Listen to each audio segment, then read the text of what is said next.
আসসালামু আলাইকুম রহমতুল্লাহ। সুপ্রিয় শিক্ষার্থীবৃন্দ, ভিন্ন রকম পাঠশালায় সবাইকে স্বাগতম। আজকে আমরা নবম দশম শ্রেণীর ইংলিশ ফার্স্ট পেপারের ইউনিট 2 লেসন 4 এর এই যে প্রশ্নগুলো রয়েছে সে বিষয়গুলো জানব।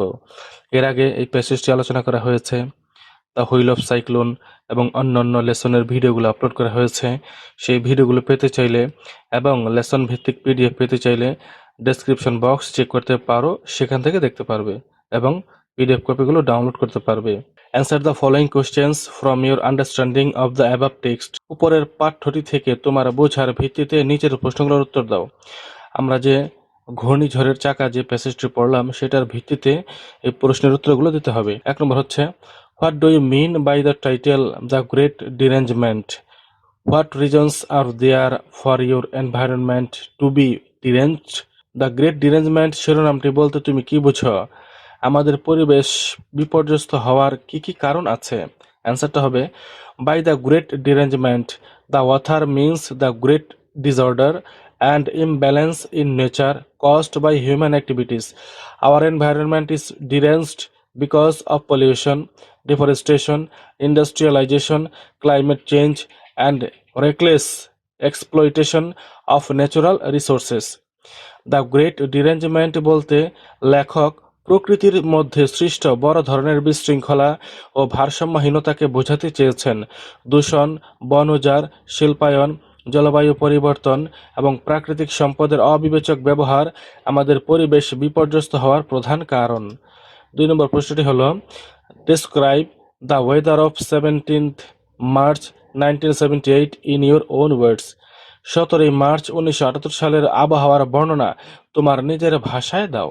অ্যান্সারটি হবে, the weather of 17th March 1978 was extremely violent and terrifying. A sudden cyclone hit North Delhi with fierce winds, defeating noise and flying debris, causing massive destruction and a loss of life. 17 March 1978 সালের আবহাওয়া ছিল অত্যন্ত ভয়াবহ ও বিপজ্জনক। হঠাৎ একটি ঘূর্ণিঝড় উত্তর দিল্লিতে আঘাত হানে, প্রবল বাতাস, বিকট শব্দ ও উড়ন্ত ধ্বংসাবশেষ ব্যাপক ক্ষয়ক্ষতি ও প্রাণহানির কারণ হয়। 3 নম্বর প্রশ্নটি হলো, what job did the other do while studying in Delhi? দিল্লিতে পড়াশোনা করার সময় লেখক কি কাজ করতেন? অ্যান্সারটি হবে, while studying in Delhi the author worked as a journalist. দিল্লিতে পড়াশোনা করার সময় লেখক একজন সাংবাদিক হিসেবে কাজ করতেন। 4 নম্বর প্রশ্নটি হচ্ছে, what steps did the author take to save himself when the cyclone hit north Delhi? ঘূর্ণিঝড় উত্তর দিল্লিতে আঘাত হানলে লেখক নিজেকে বাঁচাতে কি কি পদক্ষেপ নিয়েছিলেন? অ্যান্সারটি হবে, when the cyclone hit the author ran to an administrative building, climbed onto a small balcony, crouched on the floor, buried his head in his arms and waited until the storm passed. ঘূর্ণিঝড় আঘাত হানলে লেখক একটি প্রশাসনিক ভবনে ছুটে যান, একটি ছোট বারান্দায় উঠে মেঝেতে কুঁকড়ে বসেন, বাহুর মধ্যে মাথা লুকিয়ে ঝড় থামা পর্যন্ত অপেক্ষা করেন। 5 নম্বর প্রশ্নটি হলো, have you ever seen any natural calamity around you?